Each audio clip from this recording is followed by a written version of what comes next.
السلام عليكم ورحمة الله وبركاته.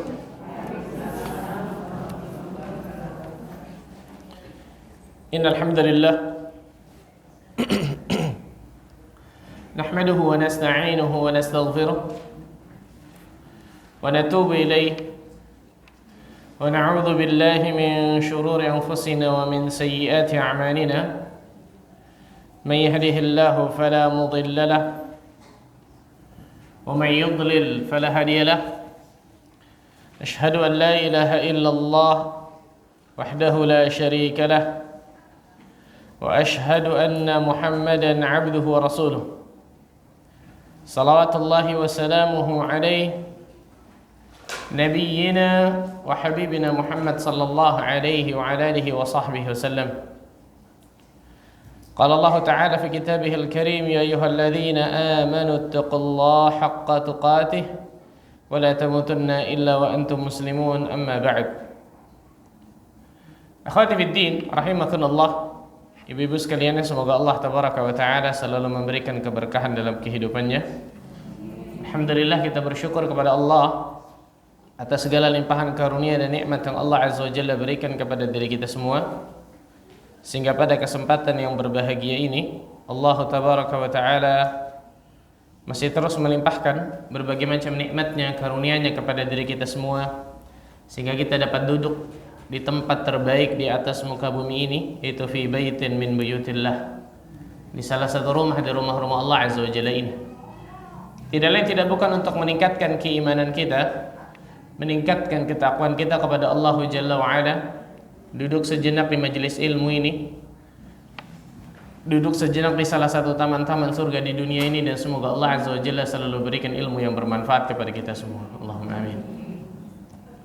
Salat dan salam semoga tercurah kepada Rasulina al-Karim, Nabi kita Muhammad sallallahu alaihi wasallam, Nabi akhir zaman, Nabi yang telah membawa kita dari zaman kejahilian, dari zaman kebodohan, dari zaman keterasingan akan ilmu, menuju zaman yang terang menerang akan ilmu syar'i, itu zaman as-sunnah. Ibu-ibu sekalian, pada kesempatan yang berbahagia ini, insyaallah ta'ala, kita akan membahas tema yang sangat luar biasa pentingnya bagi setiap muslim dan muslimah, karena kita dihidupkan untuk itu. Tentang apa itu? Ikhlaskan ibadahmu. Allah azza wa jalla berfirman dalam surat Adz-Dzariyat, "Wa ma khalaqtul jinna wal insa illa liya'budun." Dan tidaklah aku, kata Allah, menciptakan jin dan manusia kecuali untuk beribadah kepadaku, kata Allah. Dan ibadah seseorang tidak akan pernah bernilai kecuali ibadah tersebut memenuhi dua syarat. Ini terkenal dengan syaratan liqabulil amal. Dua syarat diterimanya amal saleh seseorang. Dua syarat diterimanya ibadah seseorang. Yang pertama, syarat pertama yang akan kita bahas, al-ikhlas. Yang pertama, syarat pertama adalah apa? Al-ikhlas. Apa itu ikhlas? Nanti kita bahas. Yang kedua, al-ittiba'. Yang kedua, al-ittiba'. Apa itu ittiba'? Mengikuti atau mencontoh Rasul sallallahu alaihi wasallam dalam kita beribadah.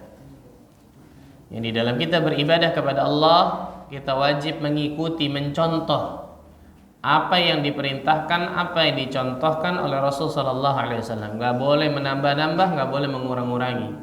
Enggak boleh bikin sendiri. Ibu-ibu mau salat subuh lagi semangat nih, 6 rakaat lah. Boleh enggak, Bu? Enggak boleh. Karena Rasul sallallahu alaihi wasallam mencontohkan berapa? 2 rakaat, selesai. Itu ittiba', mengikuti dan mencontoh Rasulullah sallallahu alaihi wasallam. Ini dua syarat mutlak agar amal saleh kita diterima oleh Allah. Salah satunya saja hilang, tidak akan pernah diterima amal saleh kita. Ikhlas kita, masya Allah nih, karena Allah azza wa jalla kita beribadah, tapi tadi nggak mengikuti contoh Nabi, ditolak. Atau mengikuti contoh Nabi sallallahu alaihi wasallam tapi nggak ikhlas, itu juga apa? Ditolak oleh Allah azza wa jalla, tidak diterima oleh Allah.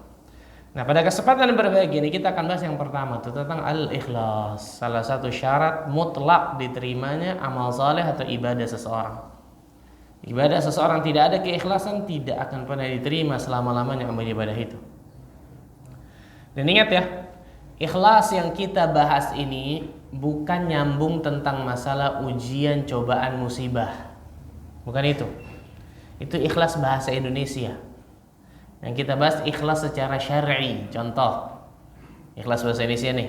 Kalau bapak ibu atau ibu-ibu disakiti orang, hatinya sakit luar biasa. Biasa orang lain ngomong ke kita apa? Ikhlasin saja sudah. Betul ya? Bukan ikhlas itu yang kita bahas. Bukan ikhlas itu yang kita bahas. Karena ikhlas itu ikhlas bahasa Indonesia itu. Seharusnya itu sebenarnya ridho. Seharusnya apa? Ridho.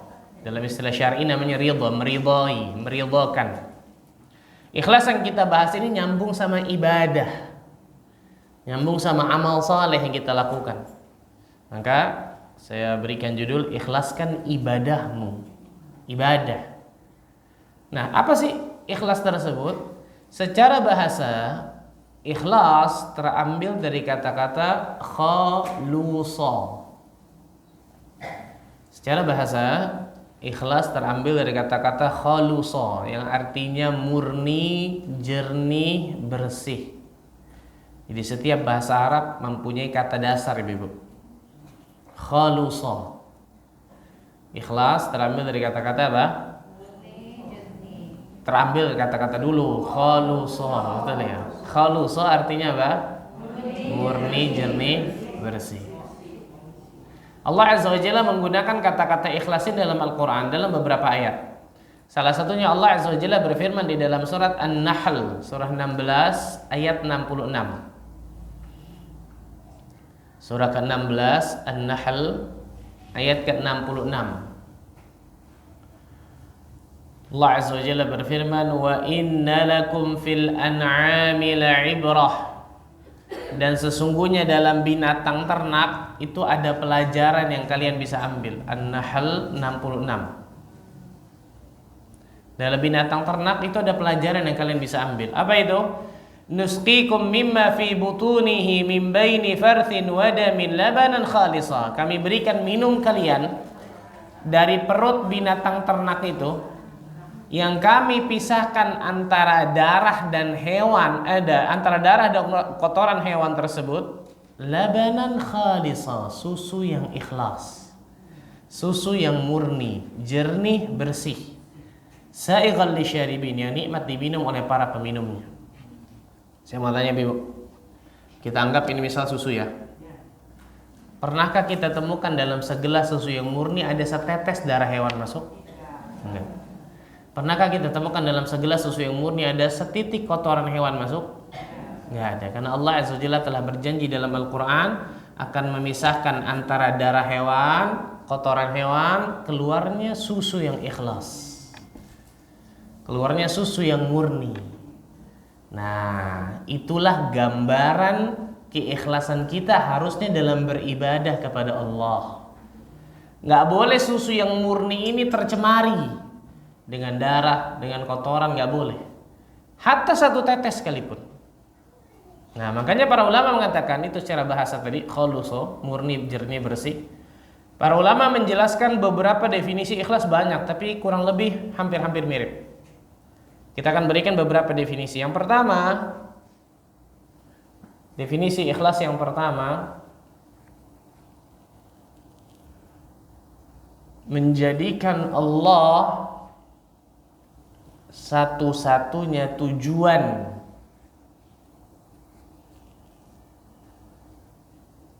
menjadikan Allah satu-satunya tujuan dalam menjalankan ketaatan itu, atau dalam ibadah.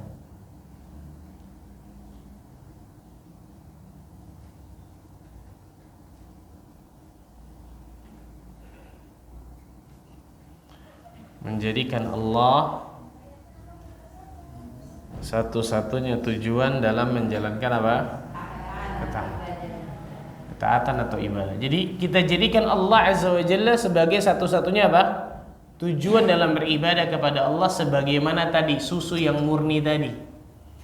Gak ada satupun tujuan-tujuan selain Allah. Misal tujuan ingin dipuji orang, disanjung orang, mendapatkan tempat di hati manusia, ingin dikatakan orang saleh, ingin dikatakan Pak Haji, Bu Hajah, apalagi itu. Apapun itu, betul ya? Gak ada itu sama sekali itu. Atau ingin dapatkan dunia misal, dan seterusnya. Hati-hati. Seseorang beribadah kepada Allah, salat subuhnya tadi, dari takbiratul ihram sampai salam semuanya mengikuti Nabi sallallahu alaihi wasallam, ittiba. Benar-benar luar biasa. Tapi salat subuhnya supaya dilihat camer. Tahu camer? Burung. Camar, bukan. Salah. Calon mertua. Bukan cari perhatian, caper itu. Tapi caper bisa masuk juga ya, subhanallah. Di salat subuhnya, padahal dari takbiratul ihram dah sampai salam semuanya mengikuti Nabi. Dia tahu ilmunya, tapi hatinya enggak ikhlas karena Allah. Ingin dilihat orang, ingin dipuji orang, ingin mendapatkan tempat di hati manusia. Allah enggak akan terima amal ibadah ini selama-lamanya. Rasulullah sallallahu alaihi wasallam bersabda, Allah berfirman dalam hadis qudsi, "Ana aghna syuraka 'ani syirik." Aku, kata Allah, adalah zat yang paling tidak membutuhkan kesyirikan. Allah enggak butuh sekutu sama sekali. Man 'amila 'amalan asyraka fihi ma'i ghairi taraktuhu wa syirkahu. Barang siapa yang melakukan satu amalan, dia sekutukan diriku dengan selainku, maka aku tinggalkan dia bersama yang dia sekutukan tersebut. Allah enggak butuh syirikan. Allah enggak butuh sekutu. Perhatikan baik-baik. Ini bahayanya ketika seseorang beribadah ada niat yang lain dalam hatinya. Ada niat yang lain di dalam apa? Hatinya. Berarti tadi itu susu yang murni tadi sudah tercemari, betul ya? Sudah tercemari. Yang kedua, definisi ikhlas yang kedua. Definisi ikhlas yang kedua. Kita kasih dua lah. Bonus. Nisyanu ru'yatil khalqi bidawamin nazar ilal khaliq. Melupakan pandangan makhluk. Ini dikatakan Ibnu Qayyim seterusnya. Melupakan pandangan makhluk dengan selalu melihat kepada Sang Khaliq. Melupakan pandangan makhluk dengan selalu melihat kepada Sang Khaliq. Nah, ini gampangnya nih, cari mukanya ketika kita beribadah kepada Allah hanya kepada siapa? Allah, Sang Khaliq, bukan kepada manusia, bukan kepada makhluk. Ketika kita sholat, ketika kita ibadah, ketika kita bangun malam, ketika kita sedekah, ketika kita haji, umrah, ibadah apapun, amal saleh apapun, cari mukanya hanya kepada Allah, bukan kepada makhluk sama sekali. Yang penting nih, subhanallah. Jadi cari mukanya bukan kepada suami, bukan kepada istri, bukan kepada orang tua, bukan kepada mertua, bukan kepada bos, bukan kepada tetangga, bukan sama sekali. Gak ada sama sekali. Tapi cari mukanya hanya kepada Sang Khaliq. Melupakan pandangan makhluk. Dia nggak ngelihat pandangan makhluk sama sekali kepada dirinya. Mau orang memuji dia, mau orang mencela dia, selama ini diperintahkan oleh Allah dan Rasulnya, saya kerjakan. Karena saya ingin cari mukanya hanya di hadapan Allah Azza wa Jalla, bukan di hadapan apa? Makhluk. Itu namanya ikhlas. Gampang susah nih? Gampang apa susah? Oh diam, Masya Allah. Bilang gampang kayaknya susah, betul ya? Bilang susah kayaknya susah, betul ya? Allah Azza wa Jalla berfirman di dalam surat Al-Bayyinah ayat kelima. Sini silakan maju, silakan Bu. Sini depan sini bisa nih. Takutnya yang belakang ini. Maju silakan maju merapat 46. Takutnya yang belakang nanti enggak dapat ini. Allah Azza wa Jalla berfirman dalam surat Al-Bayyinah ayat ke-5. 6 jangan nambah-nambahin 5.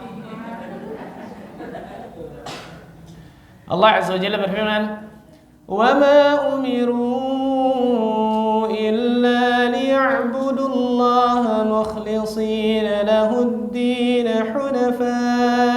Padahal mereka, kata Allah Azza wa Jalla, tidak disuruh, tidak diperintahkan kecuali hanya menyembah kepada Allah dengan mengikhlaskan, memurnikan ibadah ketaatan hanya kepadanya dalam menjalankan agama yang lurus. Allahu Akbar, subhanallah.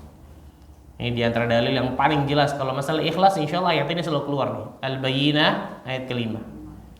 Ayat yang lain di dalam surat Az-Zumar ayat ke-3. Surah 39 Az-Zumar ayat ke-3.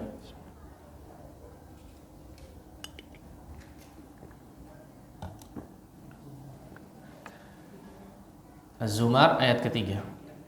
Ala lillahi dinul khalis. Ketahuilah, kepunyaan Allah lah, hanya milik Allah lah agama yang ikhlas, agama yang murni ini nih. Hanya milik Allah lah agama yang murni ini, itu agama yang murni dari berbagai macam kesyirikan. Kalau agama ini hanya punya Allah, berarti ibadah kita hanya boleh kita persembahkan kepada siapa? Allah Azza wa Jalla. Perhatikan baik-baik nih. Dan tapi beratnya, ibu-ibu sekalian, manusia ini suka dipuji. Betul bu? Ibu-ibu suka dipuji, apa suka dicela? Oh, dicela kayaknya, masya Allah ini. Orang yang fitrahnya masih lurus pasti suka dipuji. Nah, yang jadi masalah adalah ketika diri kita mencampurkan nih ibadah kita yang harusnya ikhlas lillahi ta'ala, tapi kita juga berharap pujian makhluk kepada kita. Allah nggak terima ini. Nah, ini yang beratnya di sini nih. Fitrah manusia itu suka dipuji, pasti nggak ada manusia suka dicela. Tapi ketika manusia mencampur adukan antara pujian makhluk kepadanya ketika dia beribadah kepada Allah, kemudian juga mengharapkan dari Allah, Allah nggak terima. Karena berarti susu yang murni tadi tercemar tuh. Betul ya? Susu yang murni luar biasa, masya Allah. Ada seorang sahabat bertanya kepada Nabi sallallahu alaihi wasallam dalam hadis yang hasan yang diriwayatkan Imam An-Nasa'i dari Abu Umamah. Seorang laki-laki datang kepada Nabi sallallahu alaihi wasallam bertanya, "Ya Rasulullah sallallahu alaihi wasallam, ara'aita rajulan yaghzu yaltamisul ajr wa dzikr?" Bagaimana pendapatmu wahai Rasul sallallahu alaihi wasallam tentang orang yang berjihad di jalan Allah, ingin mendapatkan pahala dan juga zikr. Zikr itu dikenang. Ingin dapat pahala, tapi juga ingin dapat apa? Namanya dikenang, disanjung, dipuji, betul ya? Kata Rasulullah, syai'a lahu, dia nggak dapat apa-apa itu. Orang ini kembali bertanya, ya Rasulullah SAW, orang ini ingin dapat pahala, ingin dikenang namanya ketika dia berjihad. La syai'a lahu, nggak dapat apa-apa dia. Orang ini ketiga kali bertanya, ya Rasulullah SAW, ada seorang berperang ingin dapatkan pahala, ingin dapatkan juga dikenang namanya, dipuji. Maka Rasul mengatakan, innallaha la yaqbalu minal amali illa ma kana lahu khalisan wa btughiya bihi wajhu. Sesungguhnya Allah Azza wa Jalla tidak akan pernah menerima satu amalan pun kecuali amalan tersebut ikhlas dan hanya mengharapkan wajah Allah semata. Allahu Akbar. Nah, disinilah pentingnya seorang muslim dan muslimah benar-benar menjaga bagaimana amal ibadahnya itu hanya untuk siapa? Gampang susah? Diam lagi, masya Allah. Susah, saya yang jawab lah, betul ya? Susah. Perhatikan nih, saya sebutkan kata-kata para ulama tentang masalah mengikhlaskan niat. Imam Ahmad bin Hanbal rahimahullah ta'ala beliau mengatakan, amrun niyah syadid. Perkara niat itu perkara yang berat, kata beliau. Perkara niat itu perkara apa? Berat, gak main-main. Niat kita kadang-kadang lurus, kadang-kadang belok, betul ya? Kadang-kadang belok kanan, belok kiri, putar balik, lompat, betul. Itu niat. Summiyal qalbu li'annahu yataqallab. Dinamakan dalam bahasa Arab hati itu al-qalbu karena dia selalu apa? Berbolak-balik. Allahu Akbar. Imam Sufyan Ats-Tsauri beliau mengatakan, "Ma'alajtu syai'an ashadda 'alayya min niyyati," yakni minal ikhlas. Tidaklah aku mengobati sesuatu yang paling sulit, paling berat dalam diriku kecuali mengobati niatku. Allahu Akbar. Mengobati apa? Niat. Li'annahu tataqallabu alaih, karena niatku selalu berbolak-balik. Kadang ikhlas, kadang tidak. Kadang lurus, kadang belok.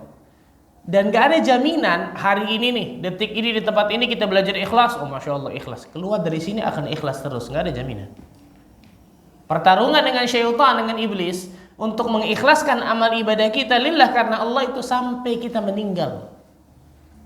Ini gak ada cerita satu kali lulus terus gitu, gak ada. Hati manusia itu kata Imam Ahmad seperti ibarat bola yang punya dua warna. Bola atau bola? Bentuknya apa? Oh dikira kotak, bola bulat, masya Allah. Bulat. Sebelah warnanya warna hitam, sebelah warnanya warna putih. Kemudian bola ini dilempar ke sungai kehidupan.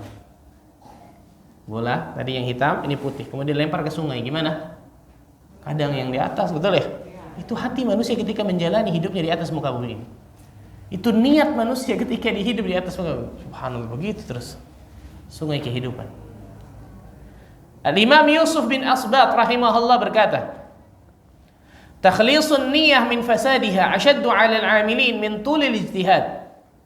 Mengikhlaskan niat dari hal-hal yang bisa merusaknya itu jauh lebih berat daripada harus beribadah dalam jangka waktu yang panjang.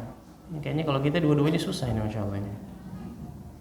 Jadi mengikhlaskan niat dari hal-hal yang bisa merusaknya, kata beliau, itu jauh lebih susah, jauh lebih berat daripada harus beribadah dalam jangka waktu yang panjang. Beribadah dalam jangka waktu panjang, istiqomah itu berat luar biasa. Tapi kata beliau, mengikhlaskan niat kita dalam ibadah-ibadah itu jauh lebih berat. Allahu Akbar. Luar biasa. Al-Imam Yusuf bin Al-Husain, tadi Yusuf bin Asbat, ini Yusuf bin Al-Husain rahimahullah berkata, a'azzu syai'in fid dunya al-ikhlas. Perkara yang paling berat, paling agung di dunia ini adalah ikhlas. Wa kam ajtahidu fi isqatir riya' an qalbi wa ka'annahu yanbutu fihi 'ala launin akhar. Sungguh betapa sering aku berusaha mengobati riya' di dalam hatiku, namun tiba-tiba riya' itu muncul dengan tunas yang baru, muncul dengan bentuk yang baru. Bayangkan, subhanallah. Sebagian ulama sampai mengatakan, aku berusaha untuk mengikhlaskan niat dalam hatiku, menghilangkan riya di dalam hatiku selama puluhan tahun lamanya. Puluhan tahun, bayangkan. Dan itulah manusia. Hati manusia selalu apa? Berbolak-balik.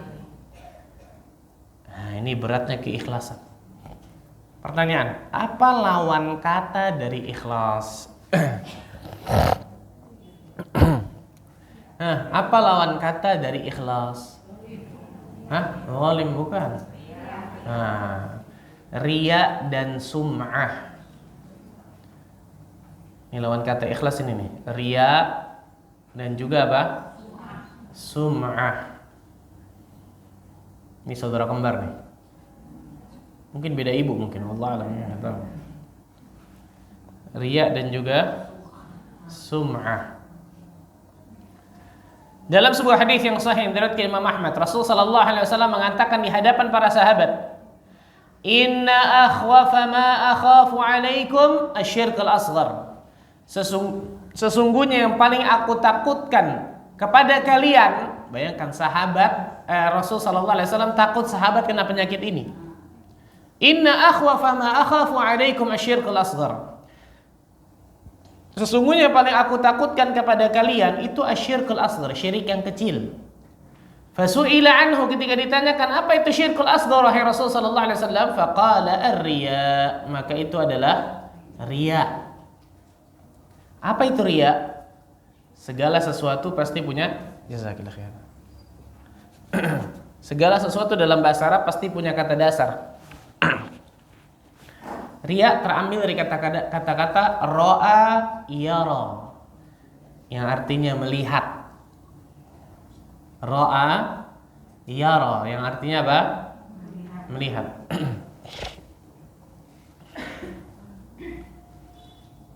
Kalau sum'ah, kata dasarnya apa? Sami'a yasma'u, yang artinya mendengar. Sima', sama'. Kalau riya, ra'a yara, yang artinya apa? Melihat. Kalau sum'ah, sami'a yasma'u, mendengar. Apa maksudnya ini? Seseorang beribadah kepada Allah supaya dilihat orang kalau riya. Tapi kalau sum'ah supaya apa? Didengar orang. Nah, bedanya cuma satu dilihat, satu apa? Didengar. Jadi riya itu memperlihatkan amal soleh kepada orang lain supaya dipuji, disanjung, mendapatkan tempat di hati manusia. Kalau sum'ah memperdengarkan amalannya kepada orang supaya dipuji, disanjung, mendapatkan tempat di hati manusia. Dua-duanya asyirkul asghar. Dua-duanya syirik kecil. Oh, syirik kecil Pak Ustaz. Syirik kecil berarti dosanya dosa apa? Dosa besar. Perhatikan baik-baik. Jangan tertipu dengan kata-kata kecil nih. Oh, cuma syirik kecil. Nggak pakai cuma. Menempati dosa yang atas itu. Setelah syirik besar, syirik kecil di bawahnya, baru dosa-dosa besar yang lain di bawahnya tuh. Dosa membunuh, dosa berzina, dosa minum khamar, itu di bawah dosa syirik kecil. Berarti dosa yang luar biasa besar, nggak main-main. Jangan tertipu dengan kata-kata apa? Kecil. Para ulama menyebutkan syirik besar dan syirik kecil hanya untuk membedakan itu kan itu. Nah, Nabi SAW takut para sahabat kena penyakit ini. Kalau Rasul SAW takutkan para sahabat kena penyakit ini, apalagi dengan kita, luar biasa. Sahabat ini yang keimanannya tidak pernah kita ragukan, ketakwaannya kepada Allah luar biasa, kedekatannya kepada Allah. Tapi Rasul takut sahabat kena penyakit ini, apalagi kita. Dan memang riya dan sum'ah ini memang penyakitnya para salihin. Penyakitnya orang-orang saleh. Penyakitnya orang-orang yang beramal saleh. Bukan penyakitnya orang-orang yang berbuat maksiat dan dosa, bukan. Contoh, orang yang bisa minum khamar 2 gentong. Mungkinkah manusia akan memuji orang ini? Enggak. Oh, jangan dekat-dekat nih, ahlul maksiat, balak nih, kan gitu ya. Tapi coba lihat seorang pemuda selalu sholat berjamaah ke masjid 5 waktu, kajian selalu datang istiqomah, masya Allah, multazim ala sunnah, memperlihatkan sunnah pada dirinya. Orang-orang insya Allah akan muji nih, masya Allah ya, saleh orang ini. Tapi ketika kita senang dengan pujian orang, nah ini lampu kuning ke lampu merah nih. Bukan lampu kuning ke lampu hijau, lampu kuning ke lampu merah, bahaya nih. Kalau kita beribadah, beramal saleh, melakukan ketaatan kepada Allah, kemudian senang ketika dipuji orang, oh ini bahaya banget ini. Bisa jadi kemudian kita makan pujian. Tahu makan pujian? Ini bukan makan nasi, makannya pujian. Senang dipuji orang ketika kita beribadah kepada Allah. Allah nggak akan pernah terima nih. Asyirkul asghar, syirik yang kecil. Nah, lawan kata ikhlas itu ini nih, riya dan juga apa? Sum'ah. Jadi lawan kata ikhlas bukan memaksa diri. Perhatikan baik-baik nih. Banyak orang nanya, Pak Ustadz, dia beribadah kepada Allah tapi dia paksa dirinya supaya ibadah. Itu ikhlas nggak ya? Ya bisa jadi ikhlas. Contoh, ibu-ibu mau salat malam. Kalau ibu-ibu nggak maksa diri ibu-ibu untuk bangun malam, kira-kira bangun nggak? Ya. Nah, jujur bagus, masya Allah ini. Betul. Kita mau sedekah, kalau kita nggak paksa diri kita untuk sedekah, kira-kira sedekah nggak? Enggak, pelit, betul ya. Bahkan kata para ulama, amal ibadah itu awalnya harus dipaksakan, baru lama-kelamaan mendapatkan kenikmatan. Nah, jadi bukan lawan kata ikhlas itu memaksa diri. Perhatikan baik-baik nih. Bisa jadi dia memaksa dirinya untuk beribadah dan hatinya ikhlas. Karena lawan kata ikhlas itu tadi apa? Riya dan sum'ah, bukan memaksa diri. Subhanallah. Bisa dipahami ini? Allah Azza wa Jalla berfirman di dalam surat Al-Baqarah ayat 264. Ini gambaran orang-orang yang bersedekah riya karena manusia. Al-Baqarah 264. 264 atau 264? 264. 2 dulu tulis, habis itu 6, habis itu 4. Ya, udah. Allah Azza wa Jalla berfirman, "Ya ayyuhalladzina amanu la tubtilu sadaqatikum bil manni wal adha كالذي ينفق ماله رئاء الناس ولا يؤمن بالله واليوم الآخر فمثله كمثل صفوان عليه تراب فأصابه وابل فتركه صلدا لا يقدرون على شيء مما كسبوا والله لا يهدي القوم الكافرين. Wahai orang-orang yang beriman, kata Allah, janganlah engkau merusak sedekah kalian. Janganlah engkau menghancurkan sedekahmu dengan mengungkit-ungkit pemberian, menyakiti hati orang. Seperti apa itu? Seperti orang yang berinfak karena manusia, riya. Nah, infaknya, sedekahnya riya karena manusia. Dia tidak beriman kepada Allah dan hari akhir. Perumpamannya seperti apa? Perumpamaan orang itu adalah seperti batu yang licin, yang di atasnya ada tanah atau debu. Batu itu licin, di atasnya ada tanah atau debu. Kalau batu itu bolong-bolong, kita lemparkan debu di atasnya, paling tidak ada nyangkut debunya di bolong-bolong itu, betul ya? Tapi kalau licin, nggak ada yang tersisa, betul ya? Bukan cuma itu. Fa'asabahu wabilun fatarakahu salda. Kemudian Allah timpakan wabil. Wabil itu hujan yang lebat luar biasa. Maka kalian akan melihat batu itu kembali licin.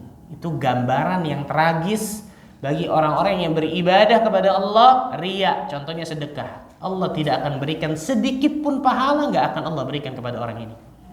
Yang ada sebaliknya, nanti kita bahas. Azab yang khusus, siksa yang khusus yang akan menanti orang-orang yang tidak ikhlas ketika dia beramal saleh. Na'udzubillah. Ini gambaran yang luar biasa. Mereka tidak memperoleh sesuatu apapun dari apa yang mereka kerjakan, dan Allah Azza wa Jalla tidak memberi petunjuk kepada orang-orang kafir. Nah, setelah kita mengetahui bahwa apa itu ikhlas, apa itu riya, apa itu sum'ah, beratnya keikhlasan. Nah, yang paling terpenting dari ini adalah apa kiat-kiat agar selalu ikhlas di dalam amal ibadah. Apa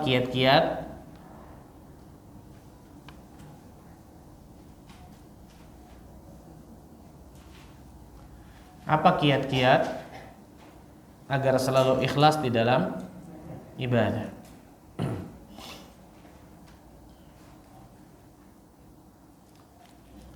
Yang pertama, perhatikan kiat-kiat ini, paling tidak kalau kita nggak bisa hafal semuanya, paling nggak beberapa, dan kita praktekkan, kita amalkan dalam kehidupan kita. Kenapa? Karena setiap hari kita ibadah, setiap hari kita beramal soleh, betul ya? Kalau seseorang tidak mengetahui apa kiat-kiat agar selalu ikhlas, tidak mempraktekannya, tidak mengamalkan dalam kehidupannya, kemudian nanti dilihat di hari kiamat ternyata banyak amalan yang tidak ikhlas, fala yalumanna illa nafsah. Maka jangan salahkan kecuali dirinya sendiri. Na'udzubillah. Kiat yang pertama, selalu mengecek niat.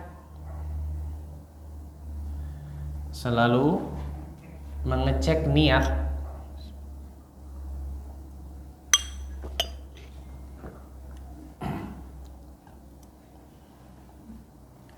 Selalu mengecek niat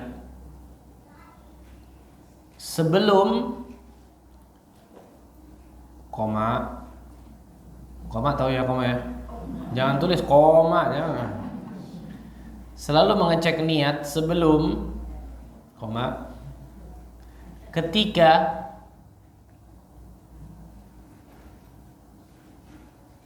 sebelum, ketika, dan setelah beramal saleh. Nah, ini subhanallah, ini sangat luar biasa pentingnya, tapi ternyata jarang dari manusia yang melakukannya.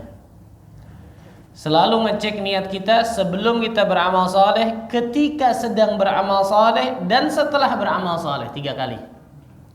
Sebelum beramal saleh cek niat kita. Ini saya karena Allah, ingin dapatkan surga, ingin dapatkan rahmat Allah, atau karena ingin puji orang doang nih? Atau karena manusia? Atau karena apa? Contoh. Ibu-ibu datang ke sini, dalam hati aja jawabnya ya. Adakah dari ibu-ibu sekalian yang sebelum jalan ke masjid ini, sebelum starter motor, sebelum jalan kaki, sebelum naik angkot, apapun itu, ngecek niat dulu, saya datang ke Masjid Al-Mutmainnah, mau apa nih saya? Mau nuntut ilmu, mau ketemu orang doang, mau mengisi waktu kosong doang. Kan niat manusia banyak, betul ya? Atau mau dilihat orang, atau apa? Pamrih, kan gitu ya? Hati-hati nih. Adakah dari kita kemudian ngecek seperti itu? Ini ternyata apa? Jarang. Karena biasanya otomatis jalan begitu aja, betul ya? Padahal ternyata mengecek niat ini luar biasa pentingnya. Jadi sebelum dia beramal soleh, apapun itu, mau kajian, mau apapun, saya datang ke sana, saya melakukan amal soleh ini lillah, ikhlas karena Allah, atau li ghairillah, atau karena selain Allah. Cek niat kita sebelum. Ketika sebelum datang kajian sudah cek, insya Allah saya ingin dapatkan surga datang ke sana. Saya ingin diampuni dosa-dosa saya ingin dapatkan pahala dan seterusnya. Jalan, di jalan ketemu orang, Bu, mau kemana? Mau ke Masjid Al-Mutmainnah, mau ngaji. Masya Allah, saya kepengen kayak ibu gini soleha begini nih, tapi belum bisa. Orang ini datang cuma buat muji kita, jalan habis itu, nggak ikut sama kita. Hati kita gimana tuh? Soleh enggak, soleh enggak, soleh enggak. Betul ya? Cuma gara-gara pujian makhluk kepada kita, niatan tadi yang sudah benar lurus, bisa hilang keikhlasannya itu, betul ya? Wa khuliqal insanu dha'ifa, diciptakan manusia dalam keadaan lemah, luar biasa. Maka jaga tuh, kata para ulama, jaga niat kita ketika sedang beramal. Ketika sedang beramal tuh terjaga niatnya, jangan sampai hilang. Dan setelah beramal soleh supaya apa? Supaya tadi tuh, supaya tidak mengungkit-ungkit amalan dan supaya tidak timbul ujub. Apa itu ujub? Bangga akan dirinya, bangga akan kelebihannya, bangga akan amalannya. Supaya nggak timbul itu tuh. Maka cek niat kita sebelum, ketika, dan juga apa? Setelahnya. Yang kedua.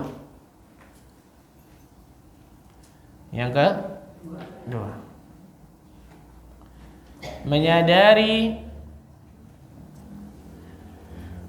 bahwa manusia hanya makhluk yang lemah.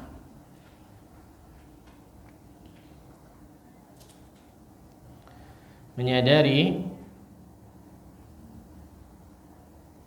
bahwa manusia hanya makhluk yang lemah, yang tidak bisa memberikan manfaat atau menolak madarat pada diri kita.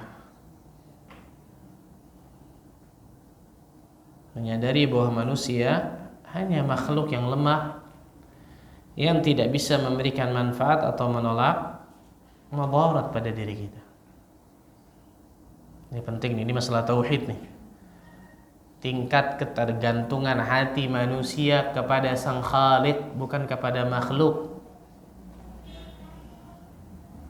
Misal, ibu-ibu lagi sholat, Allahu Akbar, ikhlas, sudah ngecek niat sebelumnya, Masya Allah. Rakaat pertama ikhlas, rakaat kedua ikhlas, rakaat ketiga ada seseorang mungkin di sampingnya yang dia harapkan sesuatu dari orang ini, mungkin bosnya, mungkin siapapun lah. Yang tadinya niatnya lurus geser tuh, betul ya. Yang tadinya niatnya untuk hanya karena Allah Azza wa Jalla ikhlas, dia diharapkan sesuatu dari orang ini. Maka apa yang harus dia lakukan? Mengembalikan ke rel ikhlasnya lagi, berusaha.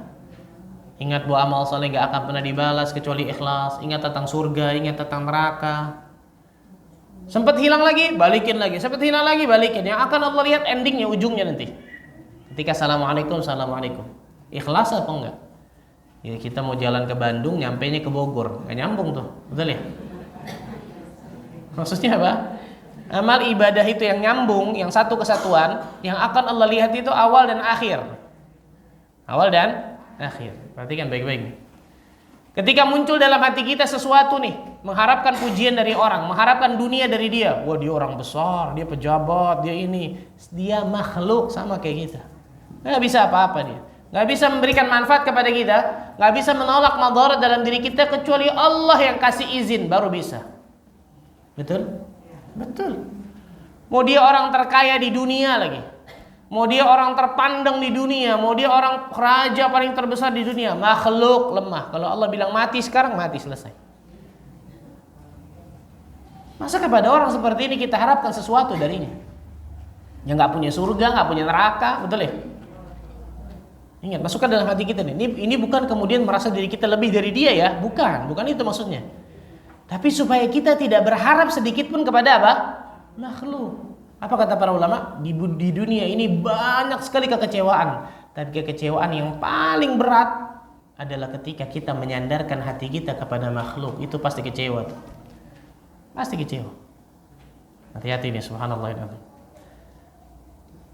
Nabi SAW mengatakan nanti di hari kiamat Allah Azza wa Jalla akan menyuruh orang-orang yang riya pergi kepada orang-orang yang dia riakan dulu di dunia. Idhabu ila alladhi idza kuntum turauna bi'amalikum fid dunya hal tajiduna 'indahum jazaa'a. Allah akan menyuruh kepada orang-orang yang riya di dunia, pergi kalian kepada orang-orang yang kalian riakan dulu di dunia.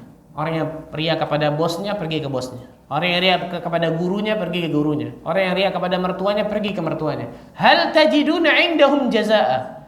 Apakah kalian akan mendapatkan balasan dari mereka? Mustahil.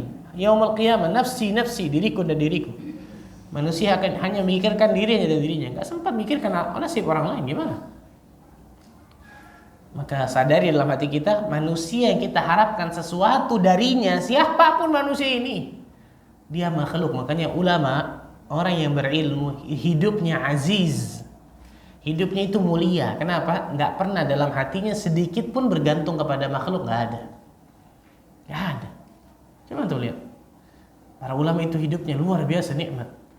Kalau kita bergantung kepada siapapun, wah habis selesai. Tapi kalau kita bergantung kepada Allah, wah itu kenikmatan besar. Ibu-ibu bergantung sama siapa?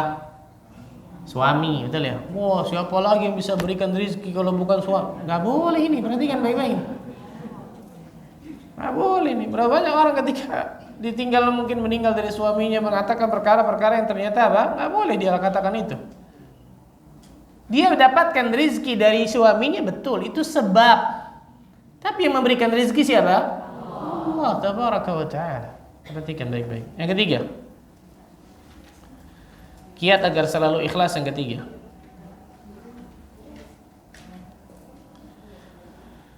melupakan atau tidak mengingat-ingat lagi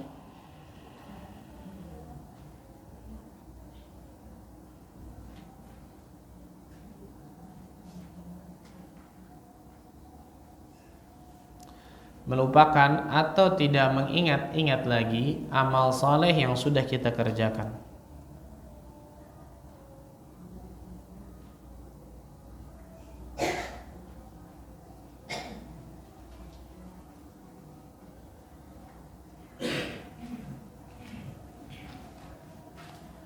Melupakan dan tidak mengingat-ingat lagi amal soleh yang sudah kita kerjakan. Ini untuk apa? Gunanya ada dua. Yang ketiga nih, manfaatnya ada dua. Yang pertama, agar tidak timbul ujub. Kita lupakan amal soleh tersebut, nggak usah diingat-ingat, agar tidak timbul apa? Ujub dalam diri kita. Yang pertama,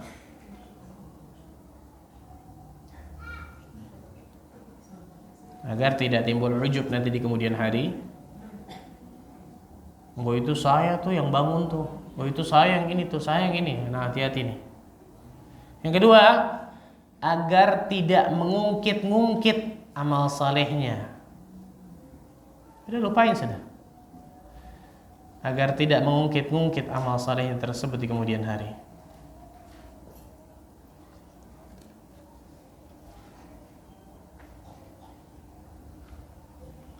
Agar tidak mengungkit-ngungkit amal salehnya di kemudian hari.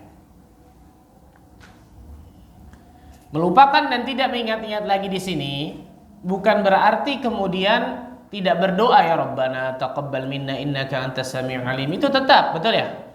Itu insyaallah tetap berdoa kepada Allah agar Allah terima amal saleh kita. Tapi melupakan dan tidak mengungkit-ngungkit ini supaya dua ini nih.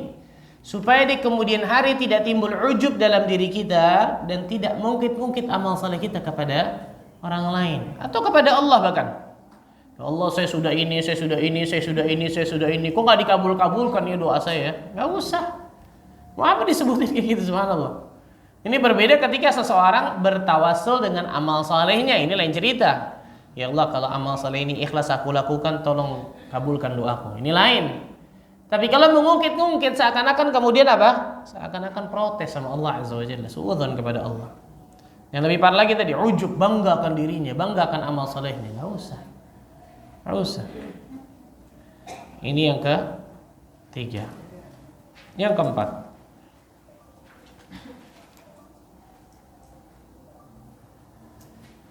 Yang keempat. Mengingat, nah ini yang saya katakan tadi, azab yang khusus. Azabnya khusus, bayangkan siksanya khusus. Mengingat azab yang khusus yang Allah sediakan bagi orang-orang yang tidak ikhlas ketika ibadah. A'udzubillahi min dzalik. Mengingat azab yang khusus yang Allah sediakan bagi orang-orang yang tidak ikhlas. Azabnya khusus, bayangkan.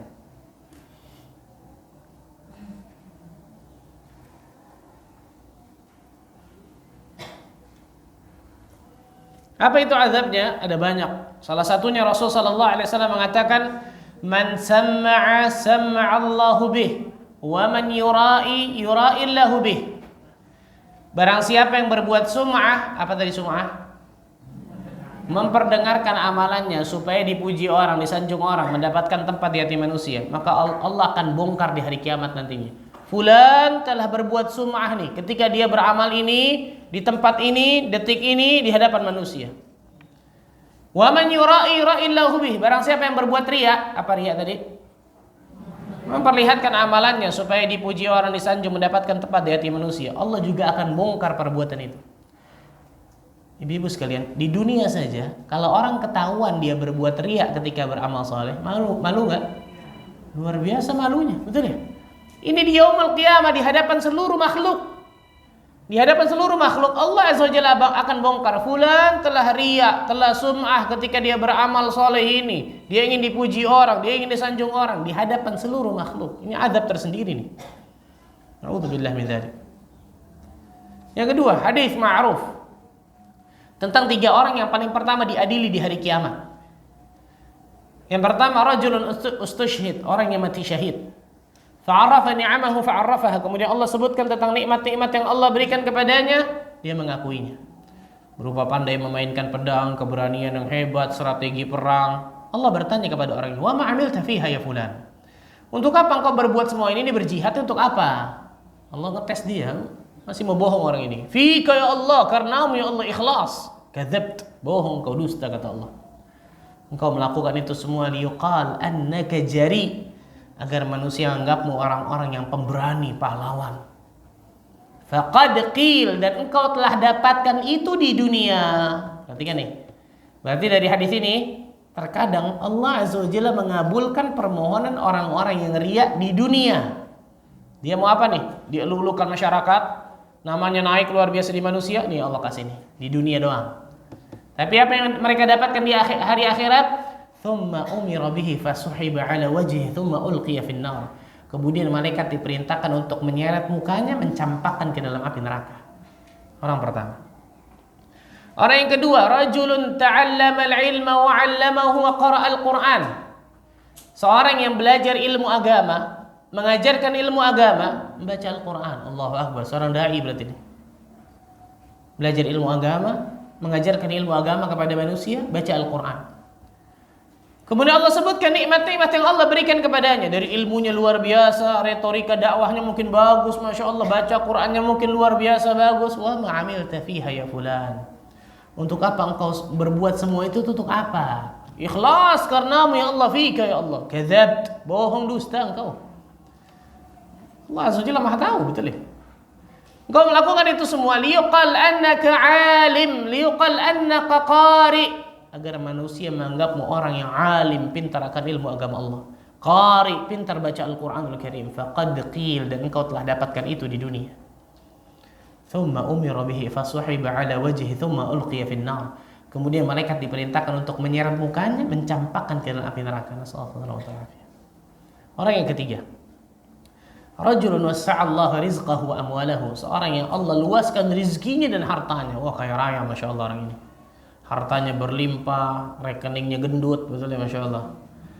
Rumah mewahnya punya, emasnya, wah sebanyak-banyak nih, luar biasa. Allah bertanya kepada dirinya, wa ma'amilta fiha ya fulan. Untuk apa engkau pergunakan harta ini semua, untuk apa?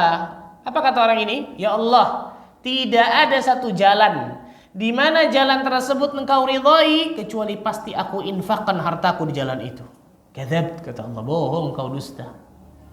Kau melakukan itu semua liyuqal annaka jawad, agar manusia menganggapmu orang-orang yang apa? Dermawan, baik hati, murah hati, dan engkau telah dapatkan itu di dunia. Thumma umira bihi fasuhiba ala wajhi thumma ulqiya fin nar. Kemudian malaikat diperintahkan menyeret mukanya, mencampakkan ke api neraka. Dalam hadis yang lain, Abu Hurairah radhiyallahu anhu ketika ingin meriwayatkan hadis ini kepada orang lain, pingsan. Sadar lagi, mau riwayatkan kepada orang lain, pingsan lagi. Sadar lagi, mau riwayatkan, pingsan. Bayangkan saking takutnya dengan hadis ini. Karena Rasul sallallahu alaihi wasallam mengatakan kepada Abu Hurairah dalam hadis yang lain, dalam riwayat yang lain, "Ya Abu Hurairah, ulaika thalatha awwalu khalqillah tus'aru bihimun nar yaumil qiyamah." Wahai Abu Hurairah, ketiga orang ini neraka pertama kali dipanaskan, dinyalakan untuk mereka. Azabnya khusus, betul ya? Siksanya khusus, menjadi koreknya bahan bakar api neraka jahanam. Nauzubillah. Maka ketika kita ingin riak nih, ingin sum'ah dalam hati kita, kita ingat tentang azab ini, masa masih berani sih? Betul ya? Mengingat azab yang khusus, mengingat siksa yang khusus yang Allah sediakan bagi orang-orang yang tidak ikhlas ketika dia beribadah kepada Allah. A'udzubillahi min dzalik, as-salatu alaihi. Ini mengerikan, luar biasa. Yang kelima, yang ke takut akan su'ul khatimah.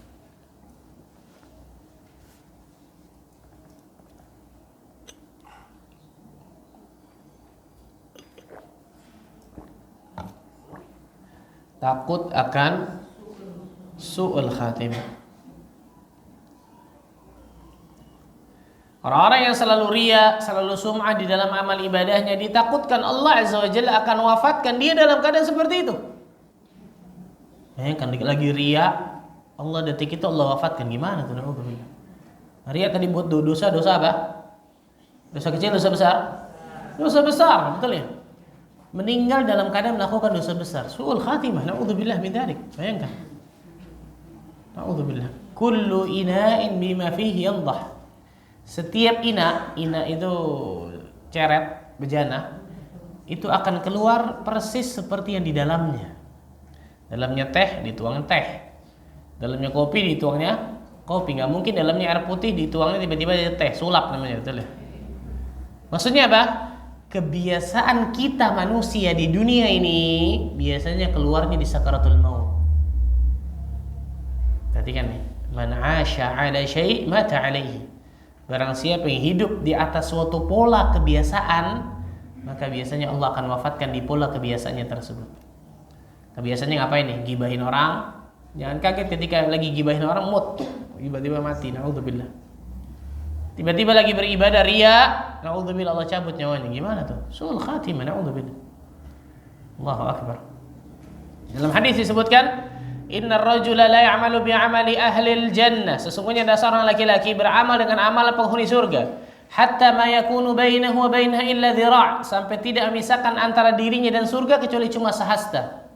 Fayasbiqu alaihi alkitab, kemudian catatan takdirnya mendahului dirinya, fayamalu bi'amali ahlin nar fayadkhuluha. Kemudian Allah Azza wa Jalla, dia melakukan amal-amal penghuni neraka di akhir hayatnya, Allah masukkan dia dalam neraka.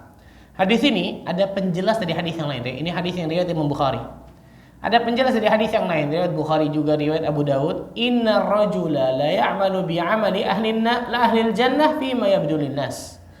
Sesungguhnya ada seorang laki-laki beramal dengan amalan penghuni surga dalam pandangan manusia. Jadi manusia ngelihat itu amal saleh, tapi ternyata di dalam hati orang tersebut tidak apa? Ikhlas. Siapa yang tahu ini? Allah subhanahu wa ta'ala.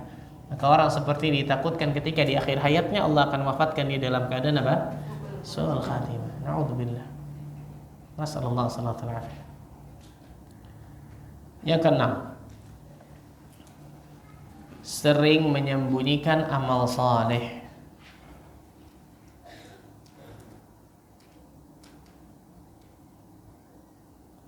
Sering menyembunyikan amal saleh.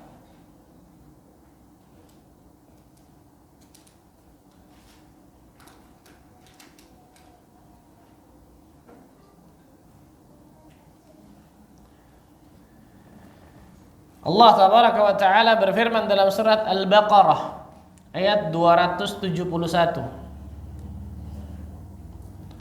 Al-Baqarah ayat 271.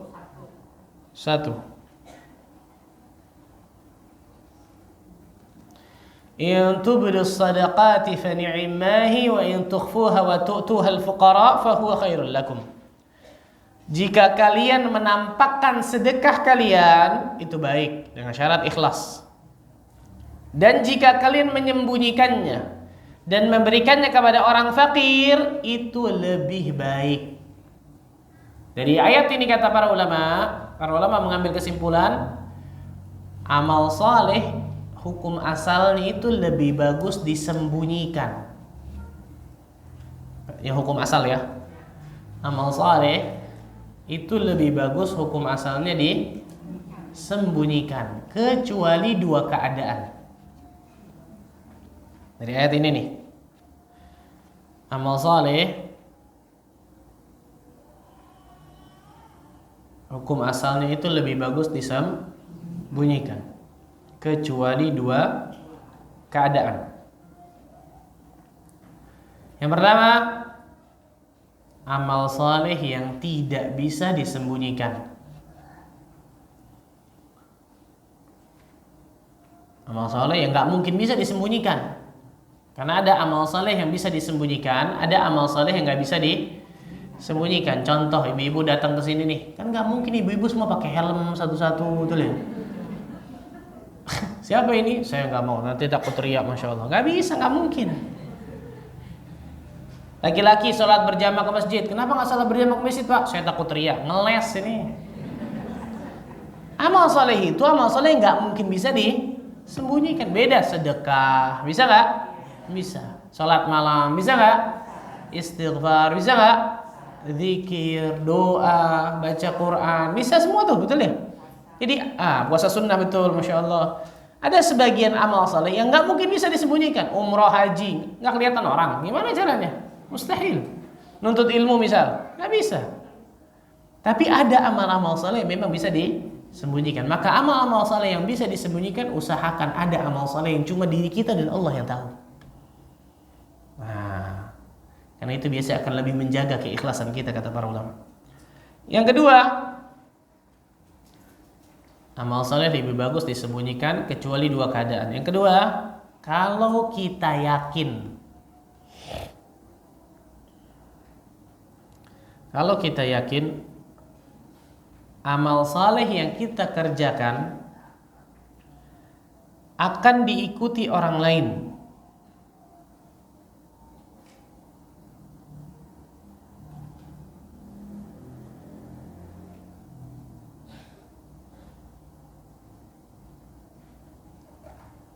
Kalau kita yakin amal saleh yang kita kerjakan akan diikuti orang lain, maka ditampakkan lebih bagus.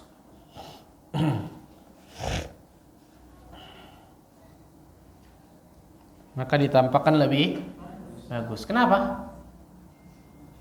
Kenapa, Bu? Nah, karena kita akan dapatkan pahala mereka. Man dalla ala khairin falahu mithlu ajri fa'ilih.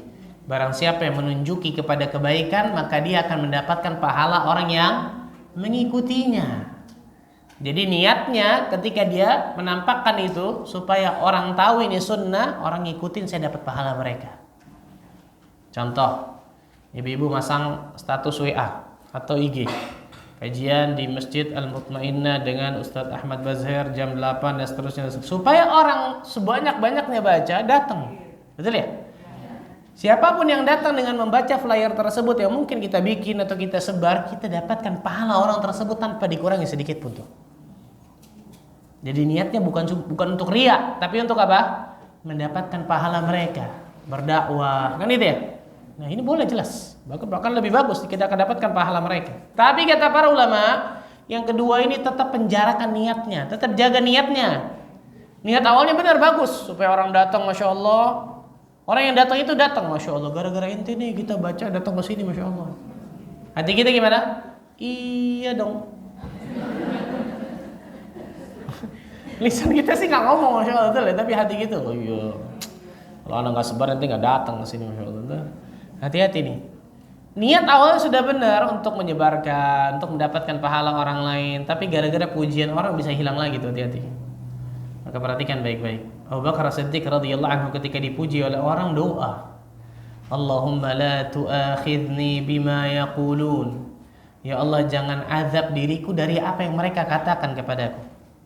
Waghfir li ma la ya'lamun, dan ampuni diriku dari apa yang mereka tidak ketahui. Waj'alni khairan mimma yadhunnun, dan jadikan diriku lebih baik dari apa yang mereka persangkakan kepadaku. Allahu akbar. Itu seorang Abu Bakar As-Siddiq ketika dipuji orang lain doa seperti ini. Nah, hafal doanya? Kayaknya nggak pernah dipuji ibu-ibu, insyaallah. Celah orang mulu ya, insyaallah. Inti yang paling terpenting ketika dipuji orang lain, kita beribadah jangan gayung bersambut. Dipuji orang, oh, kurang, tambah pujiannya tambah. Alah. Masukkan dalam hati kita, pujian sama dengan ujian. Yang pertama pakai P, yang kedua P-nya dihilangin. Pujian, sanjungan sama dengan apa? Ujian. Ujian tersebut yang Allah kasih kepada kita, lulus apa enggak itu? Nah, salah satunya ini sering menyembunyikan amal saleh. Rasulullah sallallahu alaihi wasallam bersabda, "Inna Allah yuhibbul 'abda at-taqiyyal ghaniyal khafiyya." Sesungguhnya Allah mencintai seorang hamba yang bertakwa, yang kaya hatinya, dan al-khafi. Apa itu al-khafi? Orang yang sering menyembunyikan amal salehnya. Allah cinta kepada orang ini. Makanya kalau kita lihat para ulama salaf terdahulu hebatnya luar biasa dalam menyembunyikan amal saleh mereka. Ada ulama salaf yang setiap malam ngeronda, bukan cari maling. Ngapain? Memberikan bantuan kepada fakir miskin setiap malam. Jadi beliau mutar, kemudian ditaruh di depan rumah fakir miskin tersebut uang, gandum, beras, makanan dan seterusnya. Fakir miskin ketika buka pagi hari, wah dari siapa masya Allah nih? Gak tahu mereka. Yang saya takjub adalah selama puluhan tahun gak ketahuan. Coba hebatnya, bayangkan, masya Allah. Ketahuannya kapan? Meninggal. Gak ada lagi bagi-bagi, betul ya? Dan ketika dimandikan, beliau ada sesuatu bekas hitam yang di sebelah pundaknya, seperti seseorang yang memanggul sesuatu yang berat dalam jangka waktu yang panjang. Ketahuannya ketika meninggal. Oh, nikmat sudah. Orang mau muji, mau celah, gak ada urusan, sudah meninggal, selesai. Betul ya? Nah, maka ketika kita beramal saleh, gak perlu pasang status. Habis sholat malam hati tenang ya, gak perlu. Betul ya? Tadi sedekah gimana gitu. Gimana emang, subhanallah, betul ya? Gak perlu, subhanallah. Allah Azza wa Jalla sudah pasti catat melalui malaikatnya. Gak mungkin lewat itu amal soleh kita di malaikat kanan kiri kita, betul ya? Gak mungkin ada kelewat amal soleh kita, gak usah dicatat lagi di status. Kecuali tadi saya katakan, untuk apa? Untuk dakwah, untuk orang lain tahu sehingga kita mendapatkan pahala orang. Tapi kalau cuma mau pamer, gak perlu. Selesai masalah umroh haji, betul ya? Selfie depan Ka'bah, kemudian dipajang. Kalau cuma foto kenang-kenangan, fadhal, kan gitu ya. Tapi kalau kemudian sampai dipajang, orang memuji, hati kita lemah, ikhwan. Hati manusia ini lemah luar biasa. Nggak perlu. Orang yang cerdas itu orang yang bisa menyembunyikan amal solehnya, sebagaimana orang lain pintar menyembunyikan amal buruknya. Cerdas orang ini. Orang ketika berbuat maksiat dan dosa, mau diketahui orang nggak? Nggak mau, betul ya? Orang yang cerdas, kata para ulama, itu orang yang bisa menyembunyikan amal salehnya, sebagaimana orang lain pintar menyembunyikan amal keburukannya. Nggak mau diketahui orang. Ini istimewa, masya Allah. Dan ini ciri khas orang yang saleh. Semakin kita banyak menyembunyikan amal saleh kita, semakin Allah akan perbaiki amal-amal yang kelihatan kita. Hah? Yang keberapa? Yang ketujuh. Yang ketujuh, berdoa kepada Allah Azza wa Jalla. Yang ketujuh, berdoa kepada Allah. Nah, ada yang hafal doa agar selalu ikhlas yang diajarkan Nabi sallallahu alaihi wasallam, agar terhindar dari syirik besar dan syirik kecil? Hafal? Oh, udah pada ikhlas semua kayaknya, Masya Allah ini. Ada yang doa, subhanallah. Allahumma inna na'udzu bika min an nusyrika bika syai'an na'lamuhu wa nastaghfiruka lima la na'lamu. Allahumma inni a'udzu bika min an usyrika bika wa ana a'lamu astaghfiruka lima la a'lam. Sama. Yang pertama dhamir nahnu, yang kedua dhamir ana. Hafal? Masya Allah, boleh ikhlas, hebat Masya Allah. Nggak doa sama Allah.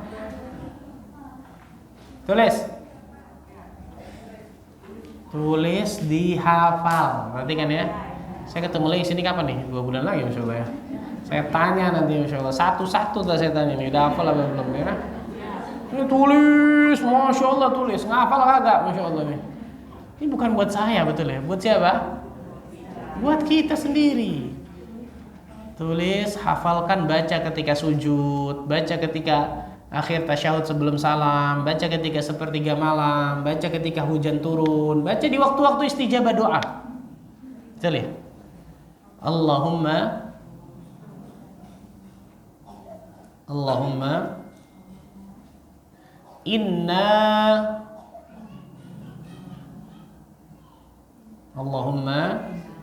inna na'udzu bika. Allahumma inna na'udzu bika. Bukan au na'udzu. Au. Ada yang au, ada beda. Ini dhamirnya nahnu. Na'udzu. Allahumma inna na'udzu bika. Au aja masyaallah. Allahumma inna na'udzu bika min an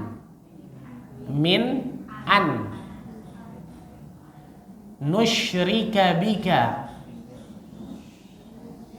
Min an nusyrika bika syai'an na'lamuhu.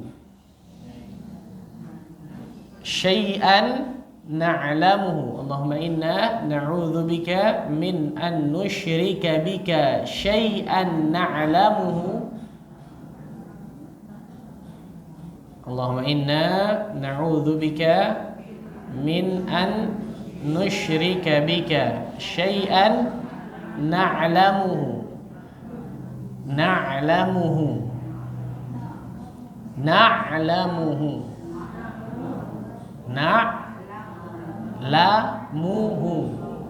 Nun, ain, lam, mim, ha. Na'lamuhu. Wa nastaghfiruka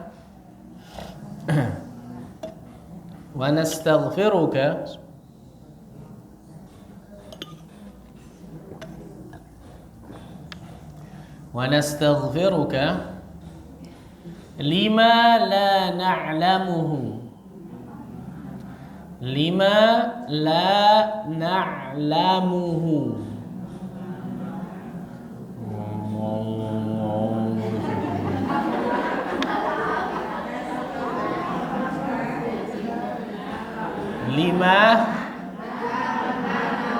la na'lamuhu. Wa nastaghfiruka lima la na'lamuhu. Allahumma inna na'udzubika min an nusyrika bika syai'an na'lamuhu wa nastaghfiruka lima la na'lamuh. Lima la na'lamuh kalau dibantikan. Kalau di lima la na'lamuhu sama aja. Hafal? Insyaallah. Allahumma inna bisa, tapi itu juga bisa dhamirnya nahnu, itu dhamirnya bisa dhamirnya ana, itu dhamir nahnu kami. Kalau dhamir ana sama aja. Allahumma inni a'udzu, ini baru a'u nih. Allahumma inni a'udzu bika min an usyrika bika wa ana a'lam wa astaghfiruka lima la a'lam. Entar ngapalin entar, lanjut dulu masyaallah. Oh, artinya belum betul subhanallah. Ya Allah, kami berlindung kepadamu. Nah, paling ngapalin itu arti lupa. Ya Allah,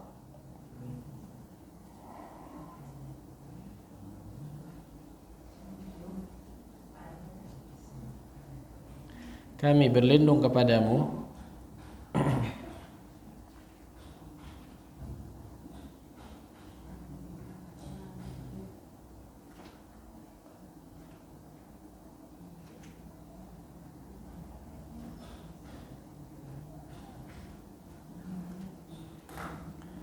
dari perbuatan syirik yang kami ketahui,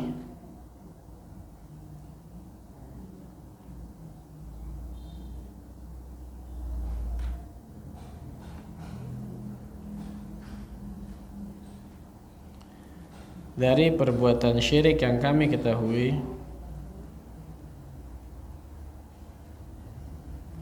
ya Allah, kami berlindung kepadamu dari perbuatan syirik yang kami ketahui, dan kami minta ampun kepadamu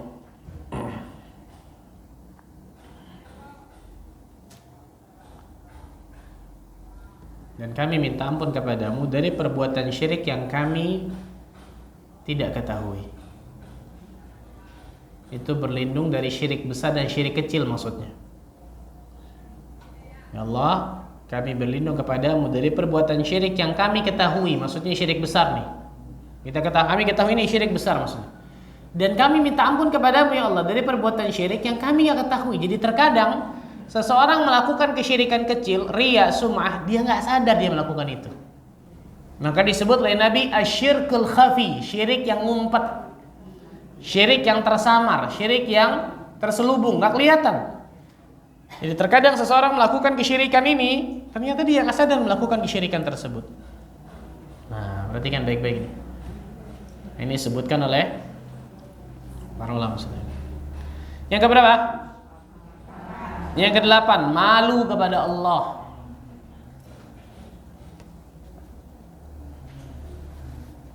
Masih lama zuhur ya, Masya Allah. Saya cuma ngomong masih lama zuhur, bukannya sampai zuhur. Malu kepada Allah. Ibadah yang harusnya kita persembahkan kepada Allah Azza wa Jalla, tapi kita persembahkan kepada selain Allah. Malu harusnya kepada Allah. Allah berikan kenikmatan kepada kita, yang kenikmatan itu harusnya kita persembahkan kepada Allah ibadah kita, malah kita persembahkan kepada selain Allah. Malu. Kalau ada orang saja, walillahi mathalul a'la, tanpa menyamakan Allah dengan makhluknya. Kalau ada orang tua memberikan kebaikan luar biasa, Masya Allah kepada anaknya, tapi anak ini berbuat baiknya sama orang tua orang lain, bukan orang tua dirinya. Gimana kira-kira? Orang tua sakit hati, betul ya?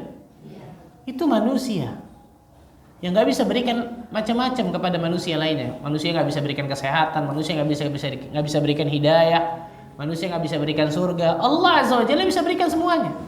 Kok kita palingkan ibadah kepada selain Allah? Apa nggak malu kita? Betul ya? Yang ke-9, berjuang melawan hawa nafsu. Harus berjuang melawan hawa nafsu kita, karena hawa nafsu kita akan selalu mengarahkan kepada keburukan. Inna nafsa la'ammaratun bisu. Sungguhnya hawa nafsu seseorang akan mengarahkan selalu kepada apa? Keburukan. Maka harus berjuang untuk menundukkan, melawan hawa nafsu kita yang selalu mengarahkan kepada keburukan. Dan perjuangannya bukan sekali dua kali, terus menerus sampai kita mati berarti. Walladzina jahadu fina lanahdiyannahum subulana. Orang-orang yang berjihad bersungguh-sungguh untuk terus mencari keridhaan kami, kata Allah, pasti kami akan berikan jalan-jalan kami kepadanya. Yang terakhir yang ke-10. Nah, yang ke-10 ini insyaallah akan jadi tema bahasan kita selanjutnya. Mengetahui keutamaan atau faedah dari keikhlasan. Mengetahui keutamaan atau faedah dari keikhlasan. Ini untuk motivasi diri kita nih. Mengetahui keutamaan atau faedah dari apa? Kalau saya ikhlas, saya akan dapatkan 1, 2, 3, 10, 20, 30. Ada banyak sekali luar biasa keutamaan dan faedah yang akan didapatkan kalau dia ikhlas lillahi ta'ala, dunia akhirat. Ini akan menjadi tema bahasan kita selanjutnya. Jadi insyaallah, subhanallah. Sekarang bulan apa? Saya safar nggak ini? Sebentar. Oh enggak bisa, insyaallah aman. Bisa insyaallah. Alhamdulillah.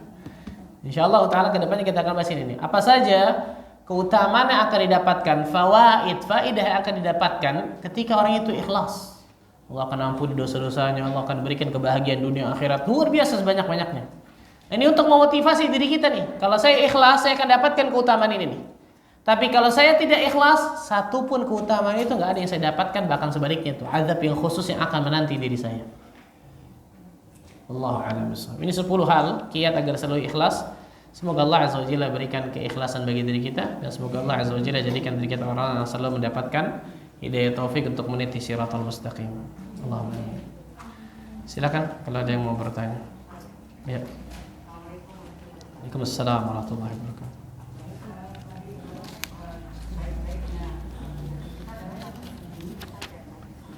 Nah.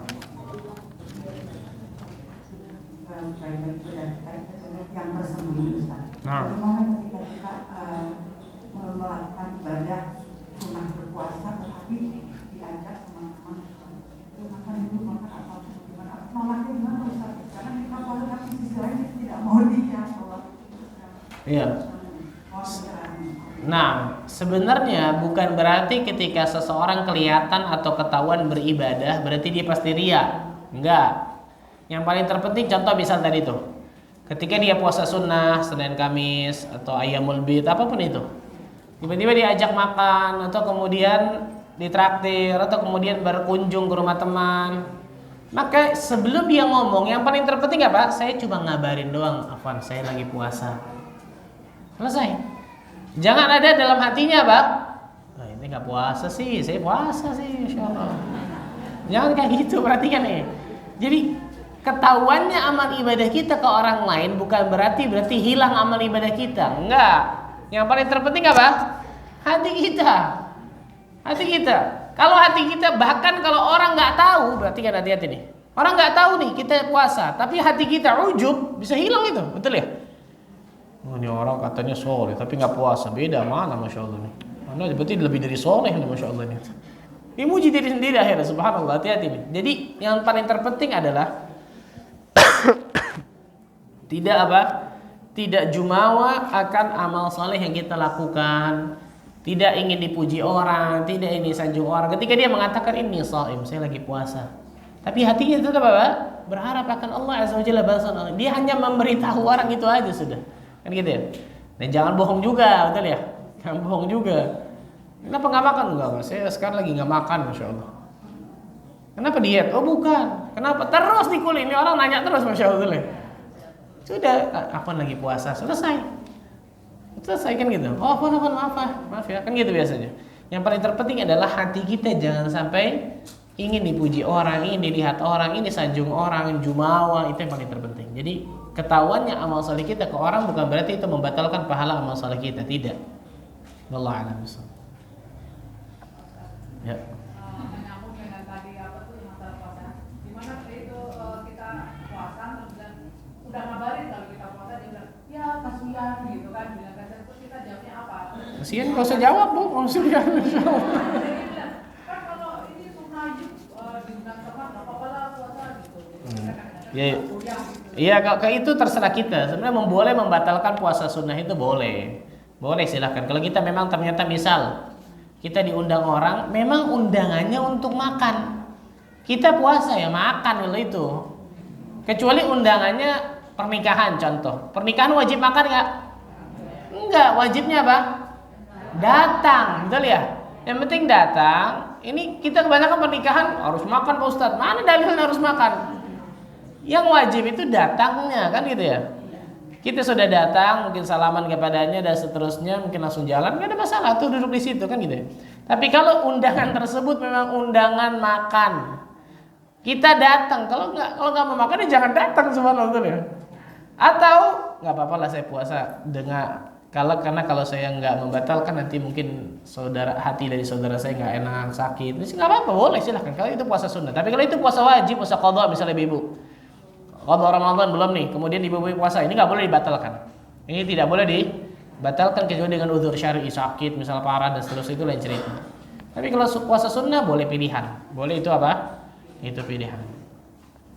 Syekh Abdul Razzaq Ibn Abdullah Muhsin Al-Absi teringat subhanallah. Dan ini bedanya ulama ya. Syekh lagi puasa. Syekh lagi puasa datang ke sini, datang ke Indonesia lagi puasa. Subhanallah, beliau ngisi kajian habis maghrib kalau nggak salah. Sebelum ngisi kajian, mampir dulu di rumah salah satu jamaah yang memang dekat situ. Itu kalau nggak salah jam 5 atau setengah 6. 5 atau setengah 6. Syekh lagi puasa ini. Dipersilahkan makan. Syekh makan bismillah. Orang lain ini nggak tahu. Cuma satu orang ternyata yang tahu Syekh puasa. Oh, calon Ustaz Firanda atau siapa saya lupa. Kata Ustaz ini, itu Syekh Anda tahu lagi puasa itu. Jam 5 atau setengah 6, bayangkan luar biasa. Coba bayangkan ya. Makan Syekh bismillah, subhanallah. Biar ya. Bagaimana hebatnya luar biasa para ulama masalah ini, Allahu akbar. Tapi balik lagi tadi, itu kembali kepada maslahat dan madarat. Kembali kepada diri kita lagi, subhanallah. Pilihan. Bismillah, assalamualaikum warahmatullahi wabarakatuh. Waalaikumsalam warahmatullahi wabarakatuh. Semoga Ustaz dan keluarga selalu dalam lindungan Allah. Allahumma amin wa ya. Saya meminjamkan barang pada teman yang bertujuan agar mempermudah aktivitas teman lebih mudah. Qadarullah, di pertengahan jalan barang tersebut tidak digunakan seperti akad awal. Disitulah timbul rasa kecewa. Apakah ini termasuk bagian tidak ikhlas? Gak usah kecewa. Kita sudah meminjamkan, Allah Azza wa Jalla sudah catat itu. Jangan takut subhanallah. Mau dia pakai, mau dia nggak pakai, Allah Azza wa Jalla sudah catat itu. Catat dengan pahala luar biasa, dengan keikhlasan. Ini kecewa seperti ini mungkin manusiawi, mungkin kan gitu ya. Wallah alam, apakah ini kemudian mengganggu keikhlasan? Semoga tidak. Semoga tidak, karena mungkin dia kecewa ini karena bisa jadi kemudian jangan-jangan saya nggak dapat pahala lagi karena ini nggak digunakan nih. Masalah gitu kan? Enggak, tetap jangan takut. Allah Azza wa Jalla nggak mungkin zalim kepada hambanya.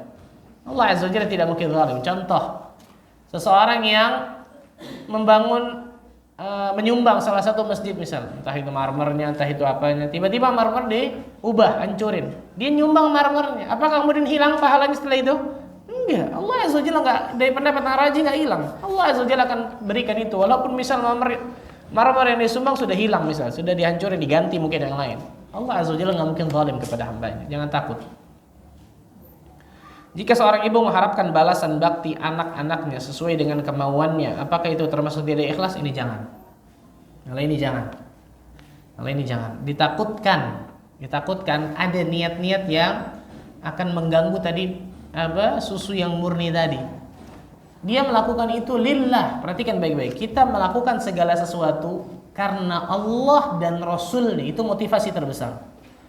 Karena saya ingin dapatkan surga, itu motivasi terbesar. Contoh.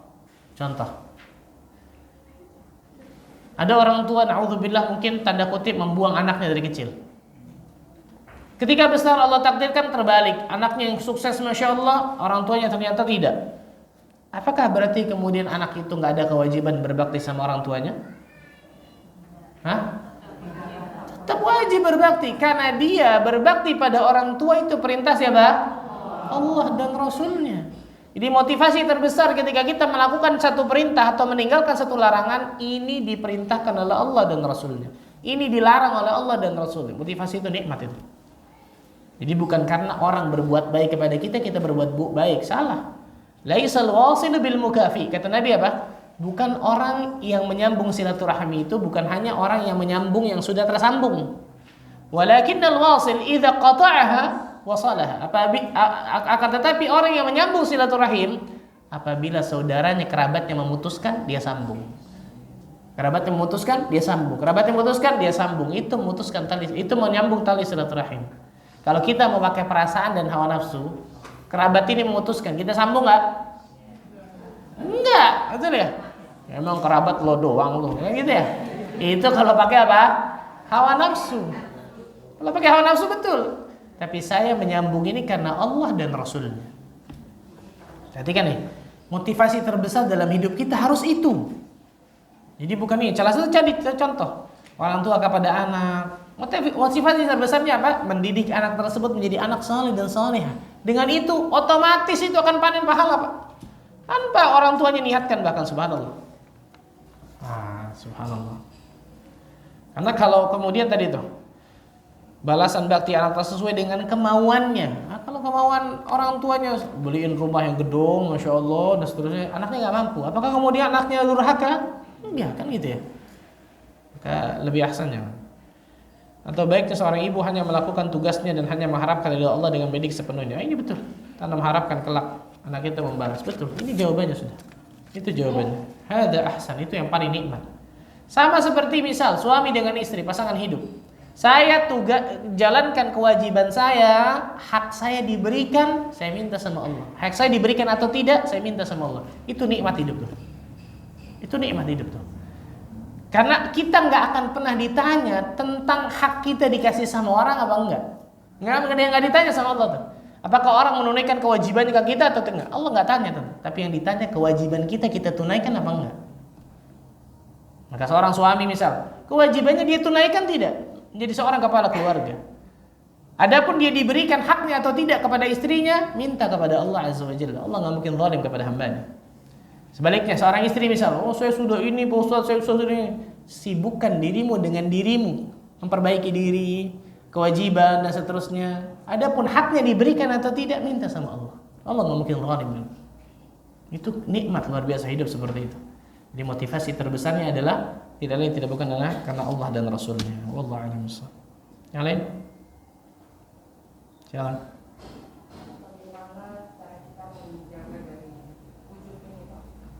Wah, ini kajian lagi 2 jam, Bu. Masya Allah panjang banget, Masya Allah. Tapi secara singkat adalah al-ujub itu salah satu penyakit hati, betul. Maka sebagian ulama menyebutkan salah satu penyakit hati yang kronis yang bisa menghapuskan, menghancurkan pahala amal soleh kita.